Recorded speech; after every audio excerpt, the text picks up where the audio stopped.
So let's introduce Natalie is a presidential. She has been with Zyia since the very beginning. She is amazing. If you ever want to take some leadership classes with Nellie, and there's a group of them, it's called Rise Up Leadership. Next time it comes around, I will send it out to everybody because it was amazing. Natalie has an amazing husband, and you have 1 boy and 3 girls, right? 2 boys and 2 girls. 2 boys, okay. 2 boys, 2 girls. Yeah. And she's an amazing mom, an amazing leader, and she is one of the, I would say, probably one of the best reps in our industry, because she is so kind and giving of her time and her knowledge. Oh, that was really nice. Wow. Thank you, Jill. It's because I love you. Oh, well, I love you. That is so kind of you. Thank you. Oh, well, I guess, should I just take it away? Take it away. It's all yours. Thank you. That was so sweet. Oh my gosh. Like, seriously, that was probably one of the nicest introductions I think I've ever had. And I adore Jill so much. I love her dearly. I love Nellie. I love Angie. Like, you guys are in such great hands with these leaders. I think that's something that sometimes people think, well, if I was with Natalie, if I was with Chrissy, if I was with Angie, or if I was with Sarah Anderson or somebody else, surely my business would be different. And I'm going to tell you guys, that's not necessarily the case. Very rarely does that really make that much of a difference. It really always comes back to you as the person, right? And so I kind of want to talk about some of that today with you guys. And I appreciate Jill asking me. It was so sweet. We're doing a little swap. So she's going to come and teach my team her strengths and what she feels like are her really strong abilities, which is growing those team accounts and growing with people who, yes, sorry, kids, growing her team accounts and that kind of stuff. And I'm so excited for my team to hear from her, because I don't really know of anybody on my team, on my downline, who do that really effectively and really well. And I think it's going to be such a great training. So we definitely all have strengths and weaknesses, right? And when we come together on a team, that's what makes a team, is because what Angie's strong at, maybe it's a weakness for Jill. And what Nellie's strong at, maybe it's a weakness for Angie and Jill. So that is such a strength in itself, right? So Jill had asked me to talk about when things are hard, what do you do?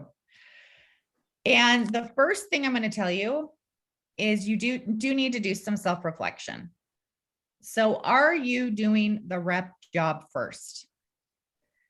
Are you sponsoring? And are you doing sales? Are you doing the parties? Are you doing the efforts that create the parties, that create the hostesses, that create the reps? If you're not doing the rep job first and all you're doing is managing your team, they're going to see through it.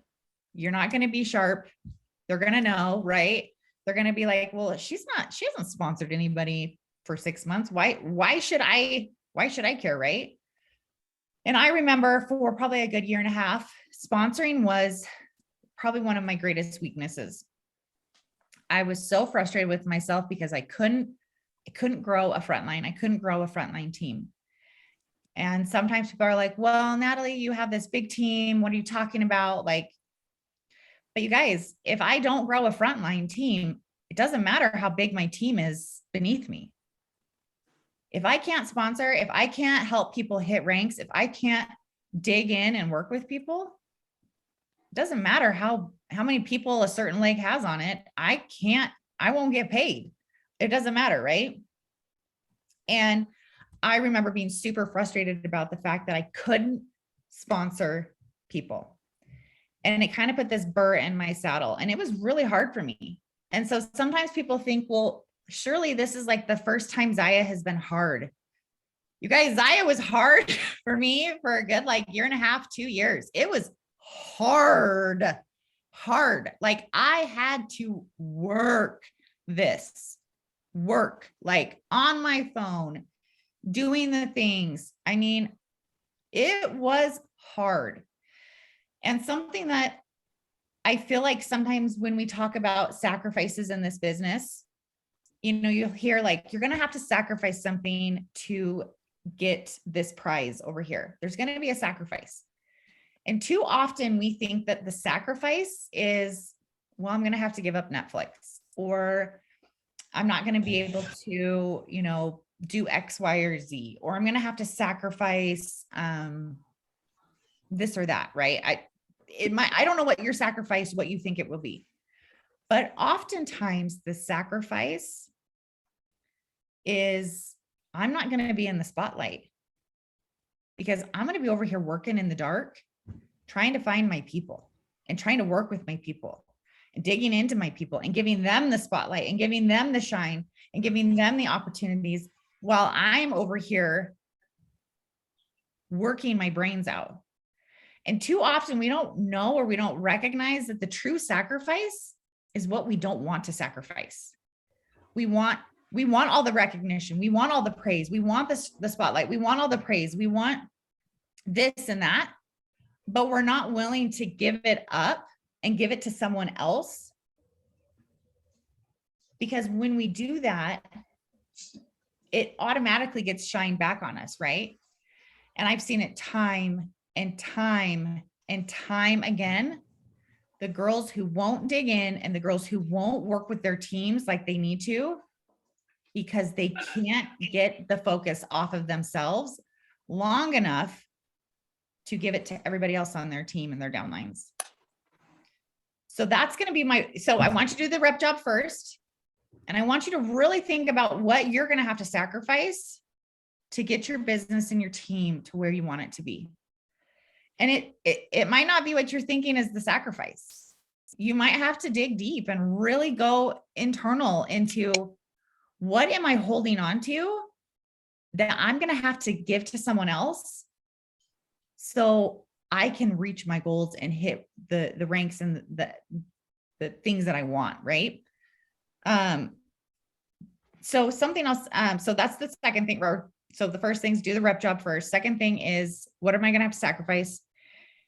The next one is, what can you control when things are hard? So I had done a couple other direct sales companies before Zyia. My mom had been a Mary Kay rep my whole life. I was 6, I think, when she started. And long story short, I had seen the very negative, probably what is typical for what people maybe experience in direct sales. My mom bought way too much inventory. She was tens of thousands of dollars in debt with Mary Kay, caused major marital problems with my parents. She used it as basically like the fill-in for my dad and their relationship issues and all those things. And I saw her try to grow a business, but she wasn't running it like a business. It was a hobby that she was trying to make money from.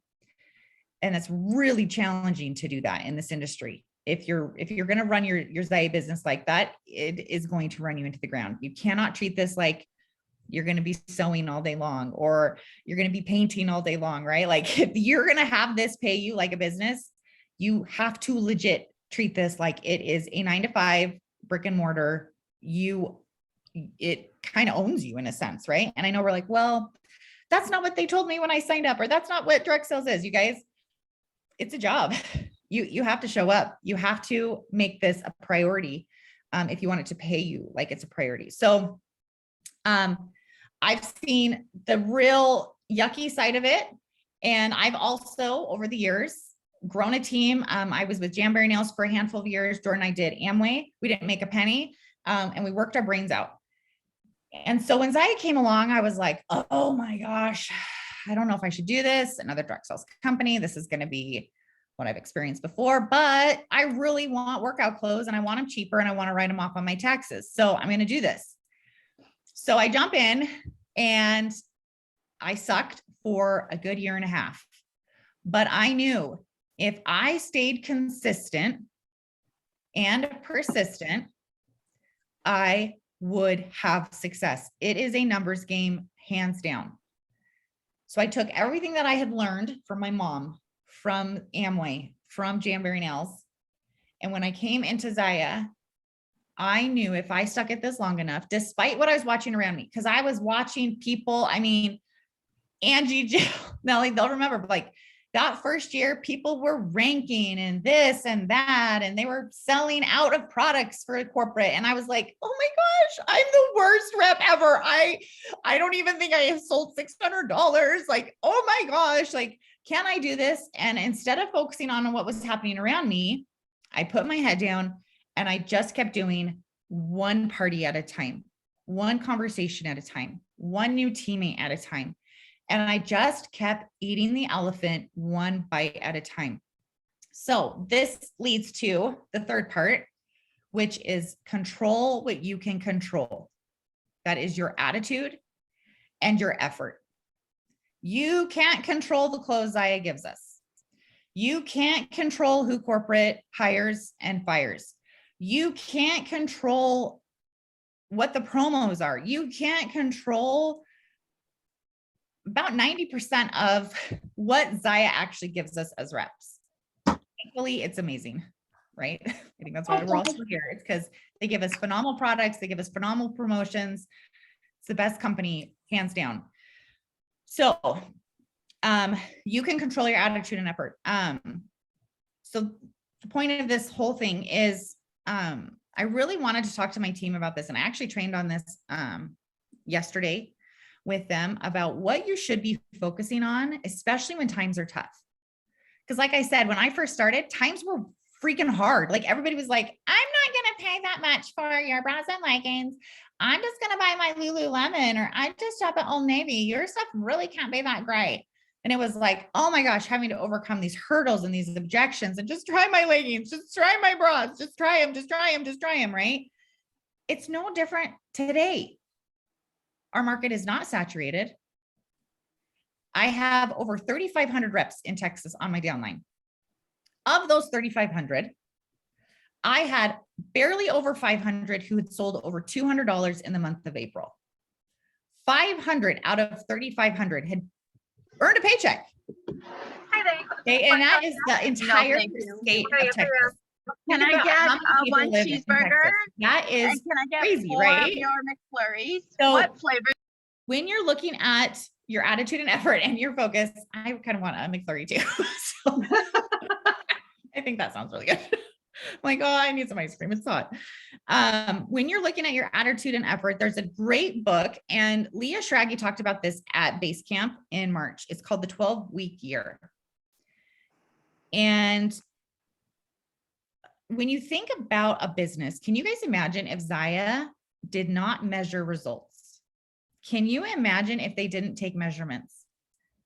Can you imagine if they had no idea how many leggings we had sold since February of 2017? Can you imagine if they had no idea what the trajectory was of Zyia, right? So taking measurements, knowing where you're at is super important.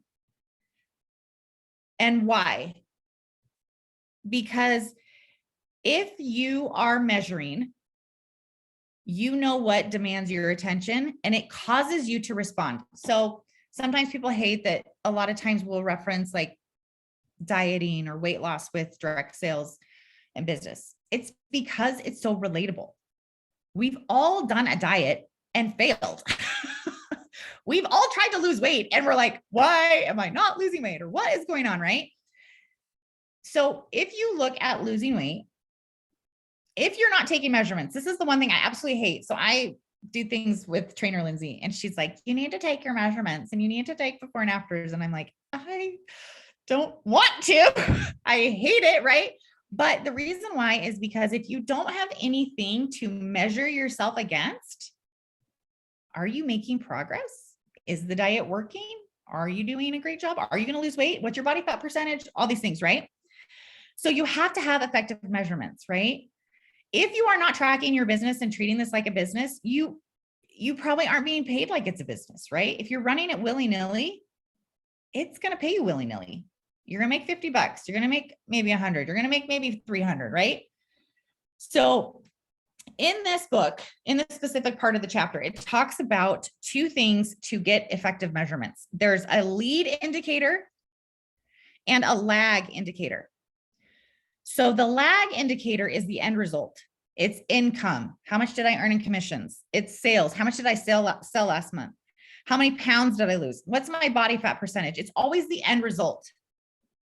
But too often we don't pay attention to the lead indicator that gives you the results. We don't pay attention to the lead indicator, which is our activities. Activities produce that end result. So it's number of sales calls that we've made. How many referrals did we get? How many meals did we eat out that week? How many times did I work out that week? Those are a lead indicator that's going to give you that end result, okay? So I'm gonna guess that too many of us, especially right now, we just got paid last week, we're like, oh my gosh, my commission sucked, or my commission was awesome, or it was the bomb, I'm so pumped about it, right? Or, wow, I did not sponsor a single teammate. And instead of focusing on our lead indicators, well, how many people did I follow up with? How many messages did I send? How many times did I post? How many parties did I have? How many hostesses did I ask? We focus on the negative or the things that didn't happen as of like, I didn't sponsor people. I didn't have a very high commissions check, right? So we have to focus on the lead indicators. And the most important lead to measure, if we were to look at the lead activities, is execution. So if you look at execution, you have more control over your actions than your results. You have no control over how many sales you're going to get in a party, but by golly, you have control over what that party looks like. You have control over messaging those guests. You have control over going and showing up at someone's house and having enough items for people to look and touch and feel. You have control over how you relate to those people that attended that party, right? So your results are created by your actions. If you aren't hitting your goals, oftentimes there's two things that affect you hitting your goal.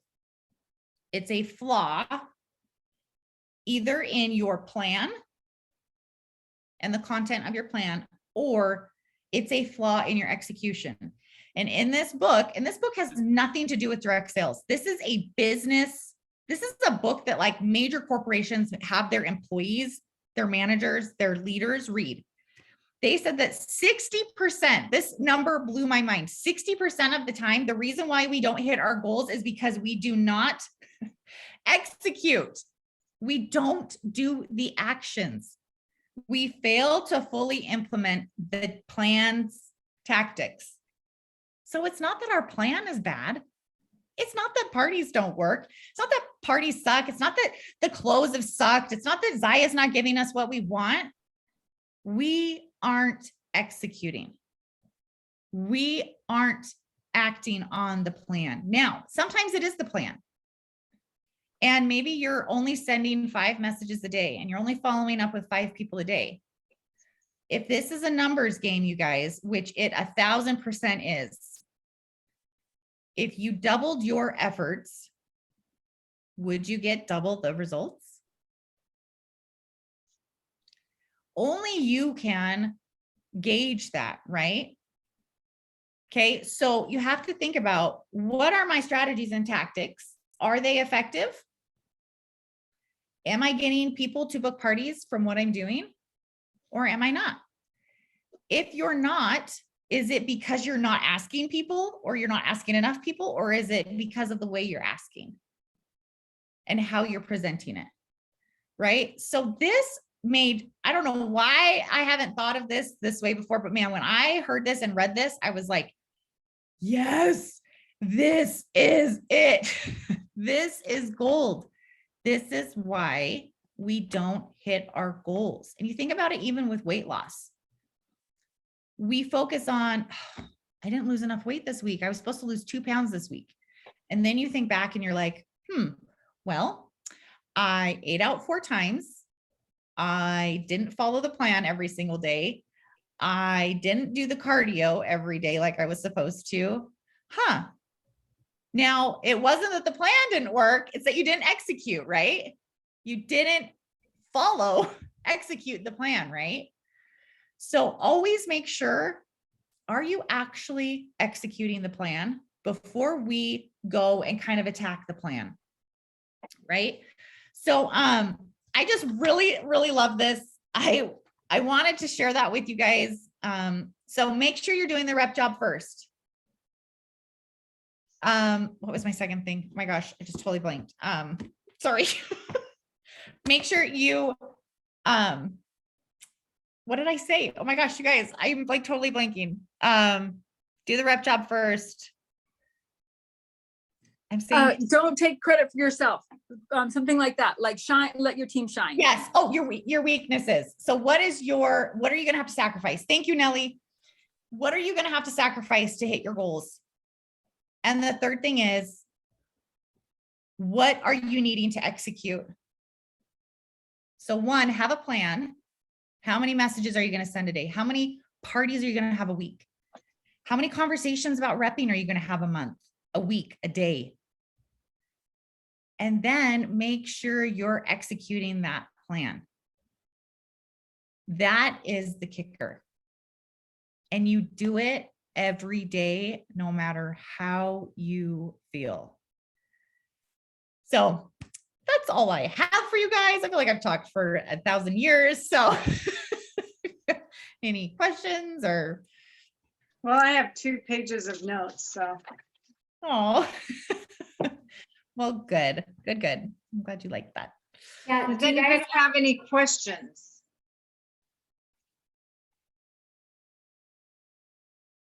I guess I just, oh, go ahead, whoever's talking.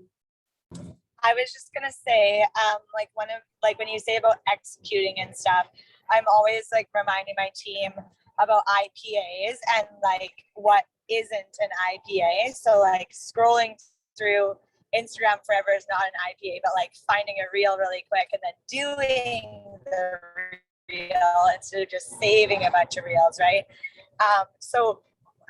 Is there any like IPAs or non-IPAs that you think kind of are roadblocks or like things that you shouldn't forget? I think we post way too much. In my opinion, I think we focus way too much on posting and we do not focus enough on being in people's DMs. You have to be having conversations with people. The posting just reminds people and it's like you're advertising, right? But if you aren't having a conversation with someone, they're just going to drive right on past your advertisements, right? They're just going to go because they don't care. They don't have a relationship. They don't know what it's about, right? So posting is important, but it's not as important as having the conversations. Thank you. That was perfect. Thank you. That was a perfect reminder. Yes, you're welcome.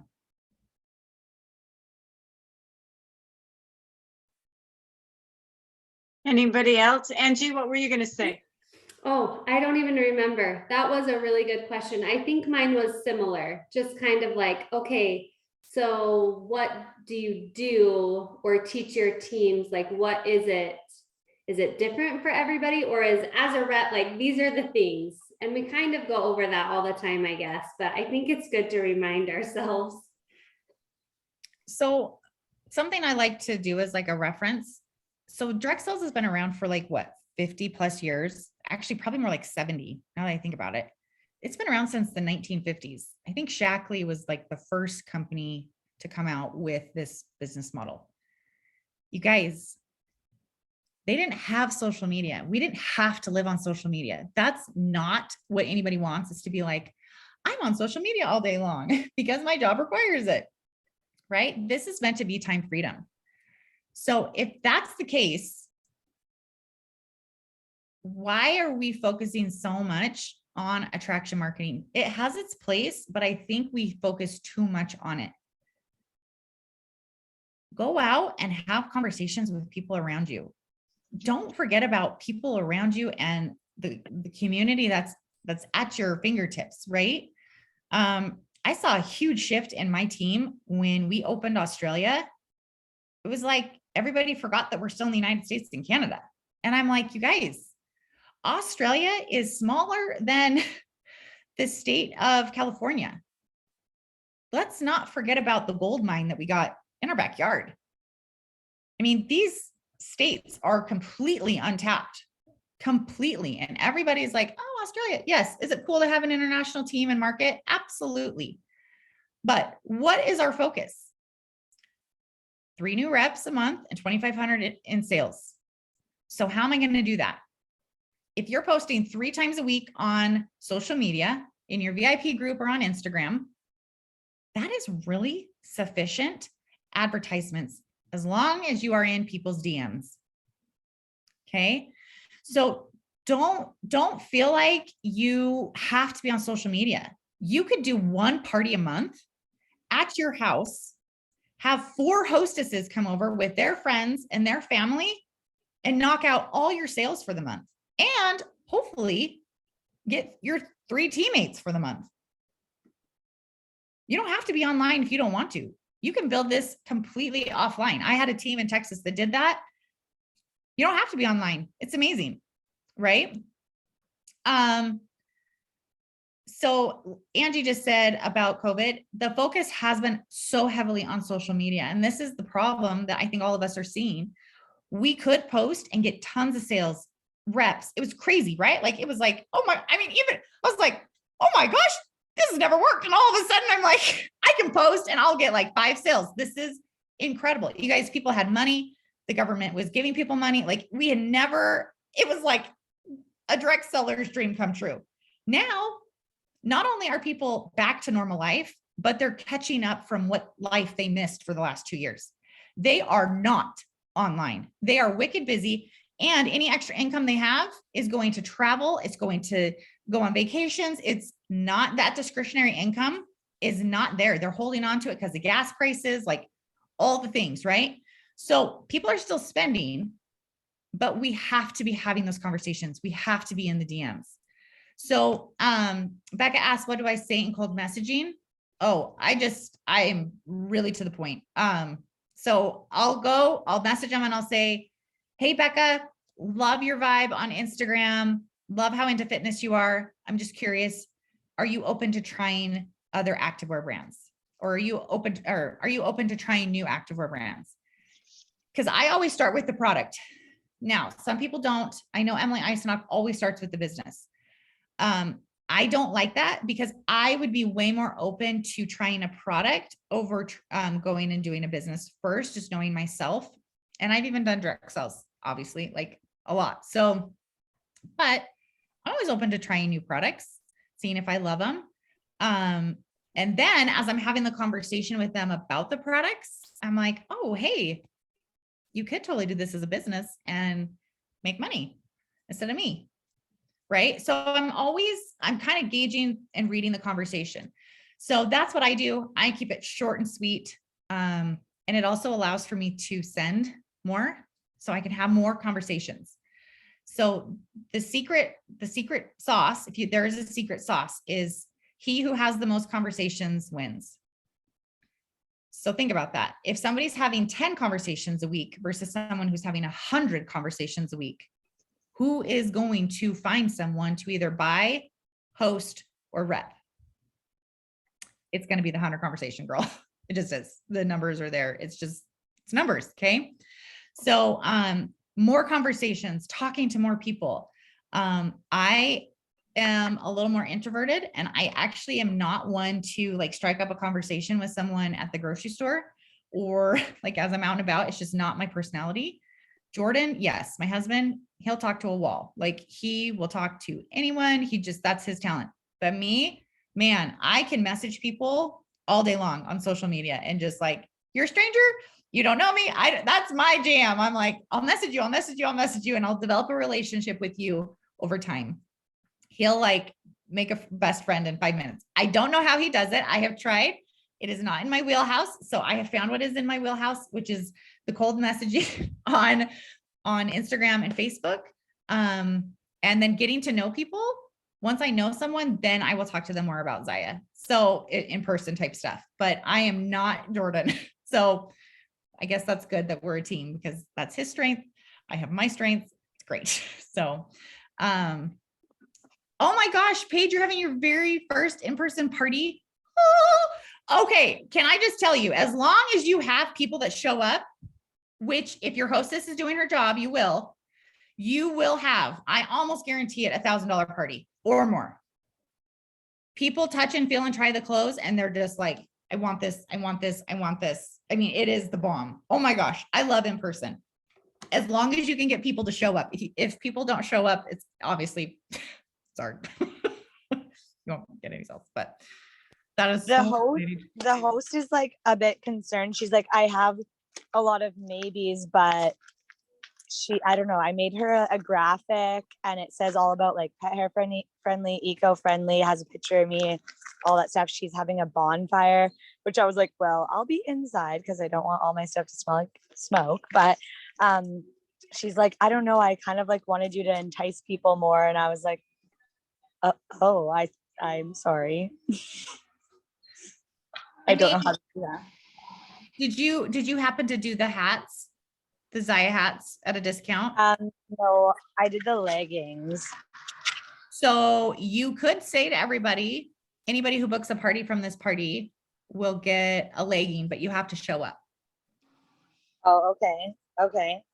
I Or- thought maybe tonight I'll just go live in her. I just don't know how you go live in an event. Can you do that the same as a group? I would think so. I think Maybe. so. Okay, I'll try. Yeah.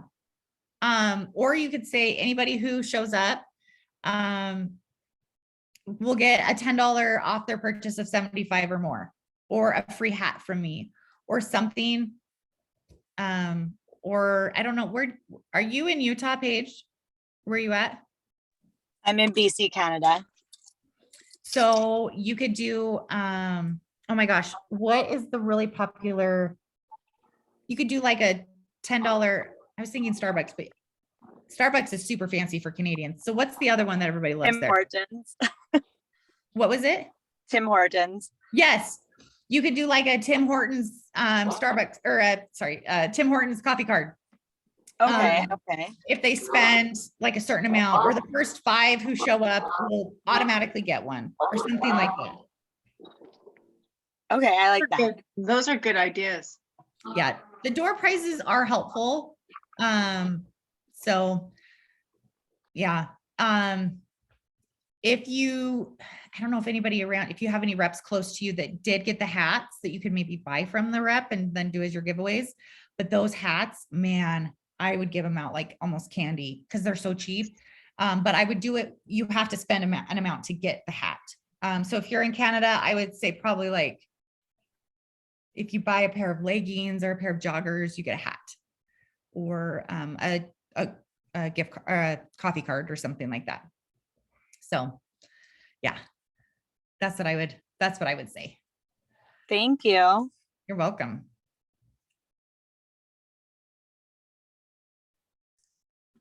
Okay.